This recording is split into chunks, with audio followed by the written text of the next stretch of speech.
Good evening and welcome to the fifth episode of Leadership Conversations in the Development Sector. The social impact sector is full of passionate leaders with innovative outlooks on the world's greatest problems. Our leadership conversations focus on the unique insights offered by these leaders as they share their experiences and move the development sector forward. Our host, Go Barefoot, is an interactive web portal dedicated to the social sector. It brings together individuals, NGOs, NPOs, and the CSR arms of organizations with the mandate of creating a one stop information website for both networking and knowledge sharing. We are supported by Catalyst, an NGO which has been preparing young women for leadership roles to create equality in opportunity and bridge the gender gap. Also, we are supported by third sector partners, India's only executive search firm exclusively for the development sector. Our guest today is one of the leading lights in the development sector. I would like to extend a warm welcome to Vishal Talreja, co-founder and trustee, Dream a Dream. Vishal is a co-founder of Dream a Dream. Dream a Dream is a registered charitable trust empowering children and young people from vulnerable backgrounds to overcome adversity and flourish in the 21st century using a creative life skills approach. Vishal is an Ashoka Fellow, an Eisenhower Fellow, and a board member at PYE Global and Rouge. Vishal has been recognized as an architect of the future by the Walsall Institute in Austria. He is also an advisor and mentor to Reap Benefit and is deeply committed to mentoring startup NGOs and young social entrepreneurs. He's a TEDx speaker, active writer on development challenges and human interest stories. He's a graduate from Bangalore University and has previously worked with Xerox India and a startup investment bank. Vishal believes that if we can reimagine learning to develop empathy, creative thinking, problem solving, and collaborative working skills amongst young people, they'll be able to overcome adversity and flourish in the fast changing world. In conversation with Vishal is Shital Kakkar Mehra, leadership expert and executive presence coach for CEOs. Shital has coached several hundred CXOs in the past decades and has conducted workshops for diverse organizations across Asia. Sheetal is a best selling author, and her latest best selling book on executive presence is India's first research based formula on executive presence. Sheetal is an active philanthropist and social entrepreneur. Thank you, Vishal and Sheetal, for joining us today. Over to you, Sheetal. Thank you. Thank you, Vishal. Looking forward to hearing your insights on leadership as well as the sector. So I'm going to start with my first question. The NGO sector in India has significantly changed, grown, and evolved in the last couple of decades. And you have witnessed this journey. So, how has leadership evolved to rise up to this challenge? Thank you, Sheetal, for inviting me to be part of this conversation. I must admit, while I'm very excited to be having this conversation with you, I'm also nervous. So let me get on with the first question. When I joined the sector 21 years back, I was 21 years old. I had very little understanding of the sector myself. It was just a very passionate choice to do something for society and community that brought me into the sector. So I can't necessarily say I have a good understanding of how leadership has evolved, but from my own personal journey and lens, two things have happened. One is over the last 2 decades, a lot more corporate sector individuals have moved into the sector as entrepreneurs, but also as people working in the sector. And we have seen a huge surge of what one would call corporate culture, corporate practices, skills coming into the sector, which has brought in some level of efficiencies, effectiveness, approach to scale and problem solving. There's another lens also that I have seen is that a lot of invisible communities and individuals from invisible communities have also started coming into the sector, more from a space of having representation. People who have come from marginalized communities, marginalized castes, marginalized religions, with limited opportunities have also come in, and their approach to coming into the sector and building the sector has been more grassroots oriented, community movement oriented. So it has been interesting to see this tension of some skills coming from the grassroots, where they bring in deep understanding of challenges from the ground, wisdom. They also bring in a lived experience of marginalization, of their human rights being violated, of them and their communities, of generational trauma, of discrimination that they want to change. And then, you have this other side, which is the more privileged, typically upper caste, upper class, people like me coming into the sector with some professional skills, with the need for efficiency and scale. So it's been an interesting tussle to see this and how some of these have gotten aligned in certain organizational cultures. Yeah. Interesting you say that. So, there are some strengths and some shortcomings because of the fact that the sector has grown tremendously in the last couple of decades. And there has been at points even, shortage of leadership or potential leaders. So what do you think are some of the strengths and some of the shortcomings that you see in today's leaders, young leaders or rising stars in the corporate sector? Again, this is a very personal response, so it will be a limited perspective. I think the strengths that young people coming into the social sector bring is traditionally, like when I moved into the sector, a lot of my peer network was not very encouraging of this. In fact, I lost a lot of my friends because they couldn't understand why I would make such a choice when I could have become a consultant or an investment banker. But now what we're seeing is a lot of people making a conscious career and life choice to come into the social sector. One of the reasons that has happened is because there's been a promotion of a lot more volunteering that has happened.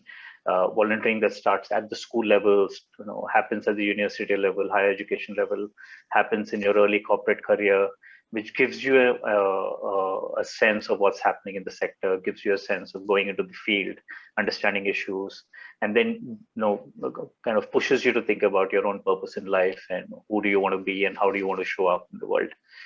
So that's been the strength, that today there are people making conscious choice to be in the sector, which means they're more thoughtful, they're more mindful, they're thinking through their choices, they're thinking through what are the challenges that will come with the choices. The shortcomings that I see is, again, because the sector has grown massively and there's a lot more funding coming in, is that there is a pressure for younger organizations to scale very quickly. What that has meant is then the approaches have become more linear, simplified, reductionist in the way solutions are approached to very complex societal problems.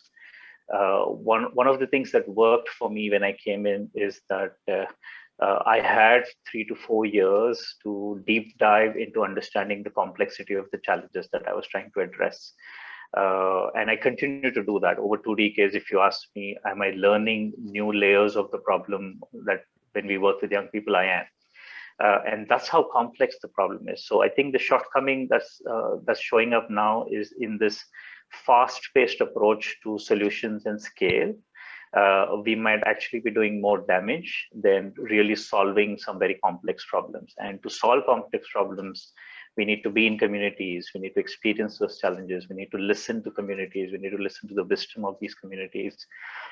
We need to have a more reflective approach to how we look at our work, rather than a fast-paced, urgent, solution-oriented approach. Amazing. That's very true. Now, you work a lot with young people, and how has technology impacted, your the sector as well as, of course, your NGO? It's an interesting question because technology is here to stay, and we are all adapting to it. And the pandemic has shown that there is no getting away from technology being all encompassing in our lives and in the way we work. So technology is here to stay. However, one has to recognize that access to technology has its own set of challenges, and it has actually thrown up much more inequities in the access to technology. What happened last year, for example, when we had the first lockdown in the country, tech solutions just boomed, and it was stated that, okay, finally we are able to now see the role that technology can play in, say, learning, in helping young people become self-learners or learn from anywhere. A year down the line, if you read all the studies that are coming up, are showing that access to technology is bare minimum. Even with access to technology, access to internet packages, access to just funds for accessing technology, accessing internet, is not available in some of the most marginalized communities. I was traveling just before the second wave in some rural communities, and I was in a tribal community in Telangana, and I was in conversation with a bunch of college-going young women from tribal communities, and I asked them what did they do through the last year of the lockdown, and they said all of them invariably were supporting their families by working in cotton fields. And then when I asked them what were the boys in the family doing, their brothers or friends, and they were all attending online classes. Because there was just one device that they had access to, boys were given access to the device and the girls were asked to go to work. So it's throwing out a lot more complex issues around gender disparity, access. So while technology is here to stay, technology is not the silver bullet. We use a lot of technology in the back end of our work, in the way we design reports and create impact reports and report back to our stakeholders. We don't use technology in our work with young people as much. We are now learning to do that because if this is the new world, then we have to adapt to it. But our design is deeply human-centric design. So obviously, we are finding challenges in adapting to technology. That's very interesting. You say that because my next question was going to be that, it's the 18th month of being in the lockdown and, COVID-19, and you would have seen a lot of your work takes you to places where people are severely impacted. So could you share some things or some changes that you've seen, or something which has been, good and the bad that you have witnessed besides the example that you gave right now? Well, we've written extensively about it, but I'll share with you some of the reflections and insights we have had in our own work through the pandemic. There is a lot of talk about the learning loss that children are experiencing by not being in school for now, almost 16 to 17 months. But beyond that, I think what's important to recognize is that children have gone through extended trauma. In fact, all of us have gone through extended trauma, right? It was just overnight, very quickly, that the whole country, in fact, the whole world came to a standstill when the virus took over. The first lockdown was quite brutal in terms of just how the lockdown was designed very quickly.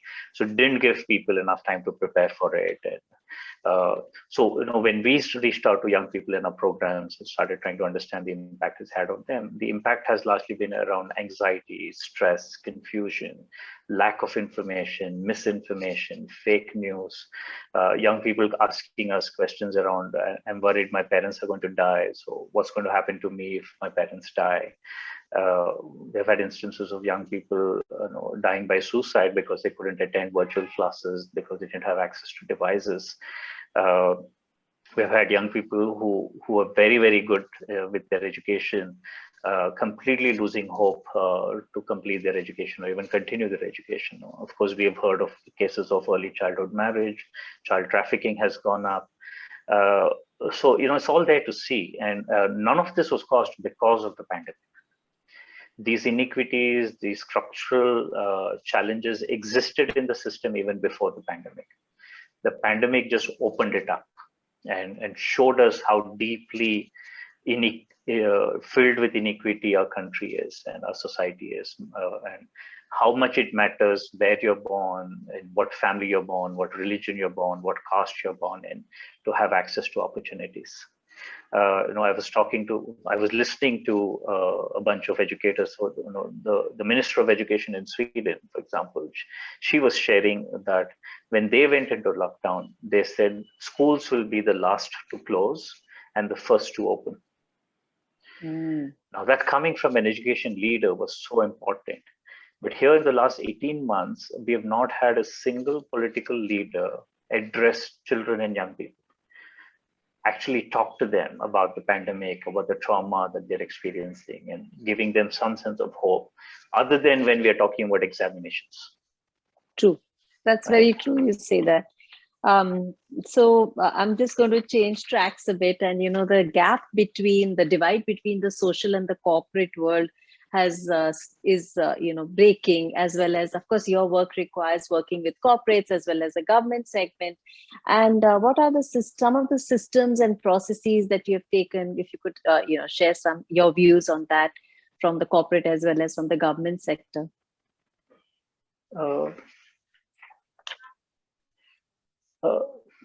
From the government sector, let me start with that. For many years, we didn't work with the government. And then I must admit that it was because of our own bias, because of our own narratives and judgments we had about how the government functions. But when we started working with the government almost 4 years back now, what we saw is when the government decides to do something, they're very good at it. So it's about identifying what do they want to do. Right. If they want to change school infrastructure and they decide to do that, they're very, very good at it. They're very efficient. They've got huge teams. People on the ground are quite amazing, committed. They work long hours and they make it happen. We've seen that across Delhi, Jharkhand, Uttarakhand, Telangana, Karnataka. The level of commitment that the bureaucracy has when you're clear on what change you want to see on the ground is amazing. And that was hugely revealing and pleasantly surprising. So then our role was really around identifying what are the pain areas of the government and what do they want to do, and how do we align our work to what they want to achieve, and how do we support them in what they want to achieve. Rather than going with our solution and saying, here's a solution, we've done it for 10,000 kids, now take it to 1 million kids. That doesn't work. Right? We have to listen to them and understand what works in their context. So that's been amazing about the government. That's what we've learned. With the corporate sector, it's been a bit more challenging. Of course, we get CSR funds from the corporate sector. Our challenge continues to be that large sector within corporates, their approach is usually short-term. 1-year commitments usually, and they want to give it to specific projects which are easily visible, observable, where impact is quite visible. So, I rather give money for, say, scholarships or books or infrastructure than for something like life skills, which is a bit more complex, which requires longer term impact. So one big piece of our work has been around building awareness within the corporate sector around the complexity of issues. And then there are other issues. Of course, corporates want employee volunteering, so they prefer to support issues which are urban, which are close to their offices. So then a lot of complex issues in semi-urban, rural areas get left out, don't get supported. I think those narratives are changing. I think a lot more sensitive leaders are coming in who have volunteered themselves. And they understand these complexities, so they're changing policies within the corporate sector. But I still think it's a long way to go. Interesting. I'm going to change tracks to leadership now. You have, been running your own NGO for over 2 decades, and you have seen the sector grow. Now, in your personal journey, how do you continue to grow and develop yourself as a leader? Our listeners would be very keen to hear that, a lot of young professionals from the sector. Sure. So over the years, many things. One, always having access to good set of mentors, and I've had some amazing mentors through the journey. Some from grassroots community organizations, others from the corporate sector, but always having access to mentors.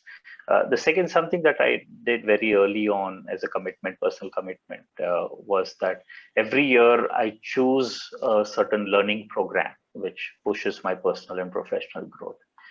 So whether it was the Eisenhower Fellowship, whether learning to write poetry, whether going for various leadership programs or organizational behavior programs. So every year I used to commit to my own learning journey, and I used to identify what are the areas I want to learn and grow in, and then invest in that. So that continues to be a big part of my own personal and professional growth.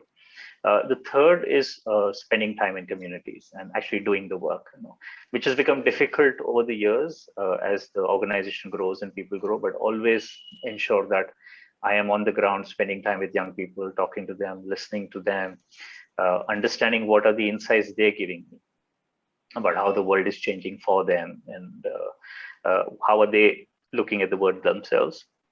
And the fourth piece is investing in self-reflection. A big part of my own journey has been to unpack my own privilege, my own prejudices and biases that I've grown up with, and going into those uncomfortable spaces. Being, for example, upper caste, upper class, privileged man, heterosexual man in India running a large organization, I come with my own blind spots. I come with my own prejudices and biases that comes from my identity.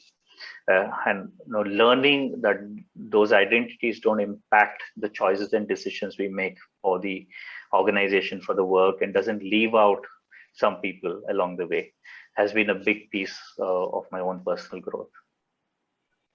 Wonderful. Now, you have a strong social media presence, and today a strong online presence has become very important for leaders as well as for organizations. So could you share with our listeners a few tips or some of your thoughts on social media and online presence? Well, I honestly wouldn't say I'm very good at it yet. I do have a reasonably okay presence online in social media. What works for me is being honest and vulnerable in public spaces. So being able to share my struggles, my challenges through my poetry or through my writing is what has worked for me. So really showing the person behind the work.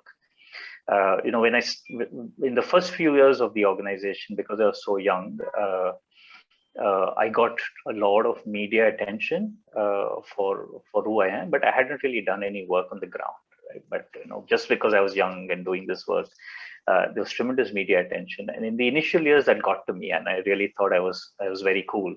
Till it hit me hard, saying that I'm doing this because I want to do this, not because I want the media attention.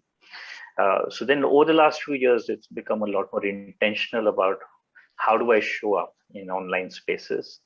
What stands do I take? What narratives do I come out with? And how can I be as authentic as I can be, in more personal spaces, but also be in more virtual spaces. So that's been my approach. So far, it seems to be okay. It's doing good. Now, you had mentioned a few programs that you enrolled in your personal journey. Our audience would love to know any international or domestic programs that you feel or you recommend or you have used for your team internally to groom leaders. Many programs. But the earliest program that I did was a program on organizational behavior development. It was a year-long program on weekends. It was done by an organization called iLabs, which was brilliant just for me to understand how culture building happens in the organization. And along the way, I've done programs with Common Purpose, with the Eisenhower Fellowship was an absolutely fantastic program that I was part of. The Ashoka Fellowship opened up many programs for me over the years. The Architects of the Future program that I did in Austria very early on was a program for young entrepreneurs, brought in 16 young people from across the world for a week-long retreat on helping us understand our purpose, helping us understand our intentions, and who do we want to be. So that was a great program. The Center for Social Innovation and Management runs short-term programs for people wanting to move into the sector. A lot of our staff has done that program. Then Indian Leaders for the Social Sector runs a set of programs that some of our team members have done. They're very good programs for mid and senior level corporate people wanting to move into the social sector. ISTM is a great program to do. Arithra, again, a Bangalore-based organization, runs programs. Some of our staff have done those programs. So actually, what's good is now over the last 15 odd years, many programs to build capacity, professional development in the sector have come up. I know the earliest program was the Dasra Social Leadership Program that continues to be a strong program. So there are many, many programs. But I think what's important is for people to clarify which program would work for them and not just join any program. Which program would help them build a more personal identity of who they want to be and what values and culture they want to develop within themselves. Amazing. So my final question to you is that what is your advice to the rising stars of the development sector on how they should manage their careers? So young people in their late 20s and early 30s, what piece of advice would you like to give them? Tough, because the world has changed quite a bit from when I was in the sector. So honestly, no advice, but just an invitation really to spend time in communities. Nothing beats that. Nothing beats, and not just like visiting, right? It's not that you spend half a day or a day in a community and come back and feel that you know everything. But spend a year, spend 2 years in communities, get uncomfortable, and the more uncomfortable we become, because it shows us a mirror of, say, our own privilege and our own sense of, for me, my most important journey over the last 2 decades has been learning about my own patriarchal upbringing. And learning to unpack that and unlearn that and go into that discomfort of how my own patriarchal upbringing had built an organization that was invisible from a gender lens. Till I was forced to change it, and then forced to unlearn it. So I think that's the invitation: spend time in communities. Superb, wonderful. That's amazing. We have questions from the audience. So we have Anjali Patil from Third Sector Partners who would like to ask you a question. Sure. Thank you, Shital. Thank you, Shital. Hi, Vishal. It's wonderful hearing your views and your journey. Thank you for your time. My question to you is, I know you have a very strong leadership team at Dream a Dream, and I'm interested to understand, while you hire other senior leaders, how do you arrive at a conclusion? What is the approach that you take towards leadership hiring or hiring in general?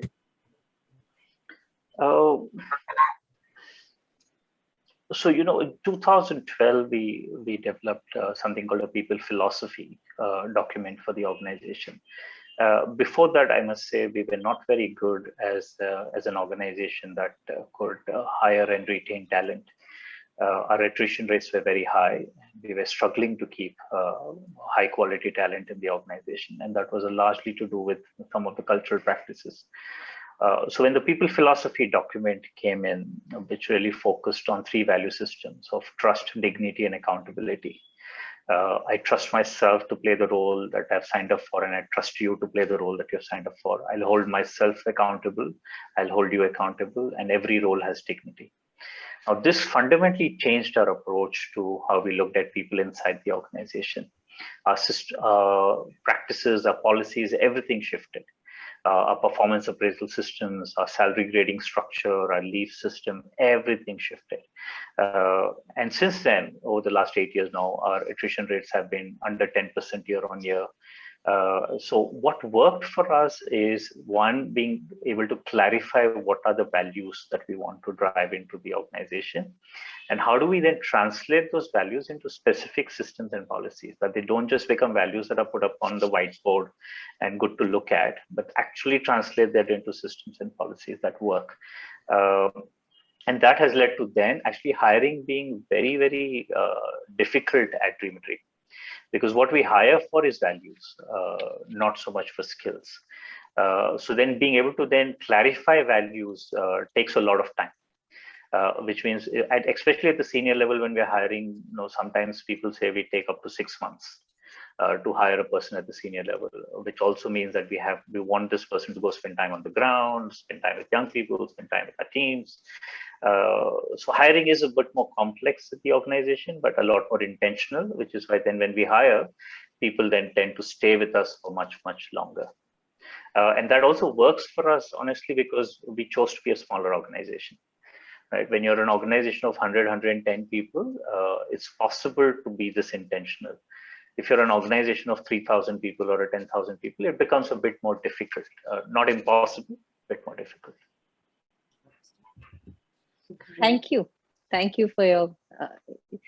we have another question from Shalima Jain of Catalyst. So she wanted to ask you, Shalima. Hi, Vishal, and it was wonderful listening to you about your journey. You mentioned that you had to unlearn and then relearn some of the patriarchal mindsets that you were going through right now. These mindsets are also there in our education system currently, if you see, right? Because although we have progressed, our education system in terms of their progression is still not taken the pace that it should be. So how do you think we can channelize our education system to develop youths as future leaders, and what role can we in the not-for-profit organizations can play to support that? Oh, that's a great question, Shalima. I think it requires an entire session to discuss the education of our country. Yeah. Let me just say that the education system that we have in our country is obsolete. Yeah. It is not working for the majority of our children, largely children who are first-generation schoolgoers, first-generation learners. I mean, of course, you see children, kind of breaking the glass ceilings and rising up. We're seeing that in the Olympics right now. We see that every year when results come up. But those are really outliers, right? The system per se does not work for every child. What it does, it just creates more experiences of trauma and distress and anxiety for the child. The system is designed around exclusion, not inclusion. So if we want to have leaders who are more empathetic, compassionate, thriving as individuals, and we have to go back to the basic question of what is the purpose of education. Today, the purpose of education is academic excellence leading to jobs in very extractive industries, which are creating the climate challenges that we are facing today. Right? The top 20% of us for whom education worked are taking decisions for this world today, and those decisions have brought us to a place where we are at today. Right? There was someone who came out of the education system for whom education worked, or a group of people who decided that we have too much garbage on land, so let's throw our garbage in the oceans.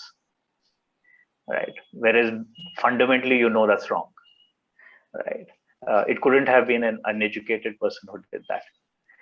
Right? So we have to go back to the fundamental question of what is the purpose of education. And the purpose of education truly is thriving. How can every individual learn to thrive, not just as an individual, but through their own thriving, help families to thrive, help the larger society to thrive, and help the planet to thrive. Right? Like Shital earlier said, the divisions between corporate and social sector are blurring. It should be like that, right? The corporate sector has to move away from profit maximization to now looking at the cost of doing business and how it's impacting the climate and how it's impacting the most marginalized. So if you look at all those, very complex spaces, it comes back to the same question around that the education system is failing all of us. So fundamental repurposing of education is at the core, and it's critical, it's urgent right now if we have any chance of saving our planet and us. Sure. Amazing. I agree with you completely, and thank you so much for sharing your insights on this. And we have a couple of questions from the audience. So Sakshi will be back on the screen. Sakshi, can you ask us the questions from the chat box? Yes. Thank you so much. Okay, so the first question that we have from the audience is, what is something you wish someone had told you during your journey?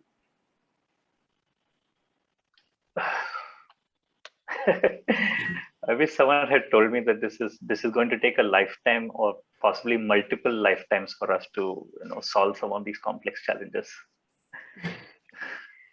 Okay, so the next question is, how do you continue to grow and develop as a leader? I'll give you another lens to this question, similar to what Shital had asked earlier. So one aspect of my own leadership journey was around letting go.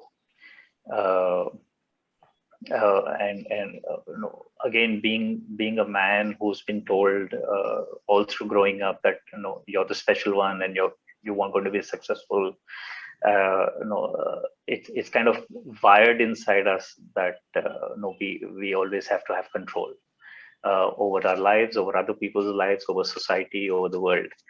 To finally then reach a realization that one of the ways for us, for men to really show up in the world is to actually become invisible, is to let go, right?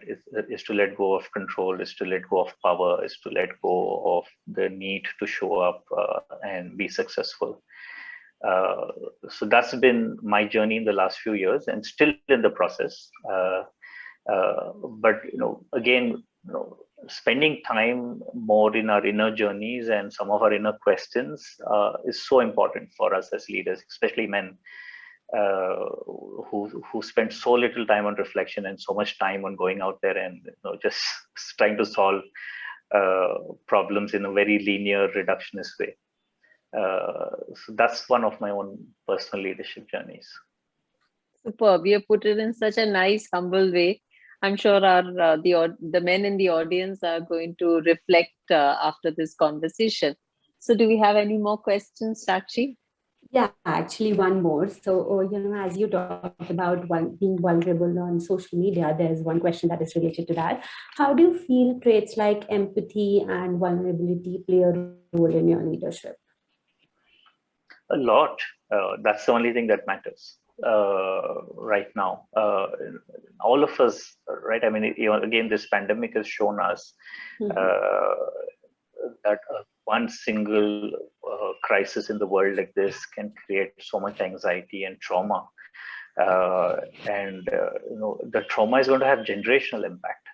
It's going to have impact on all of us. It's definitely having impact on all of us, but especially on our children, it's going to have generational impact, right? And what kind of behaviors that are going to show up as we don't yet know. So what we need is a lot more empathy in the world. And I'll give you a very simple example. I've grown up in a family where hard work is rewarded. My parents continue to work hard even now, and they just grilled it into us that hard work is the only way to live life.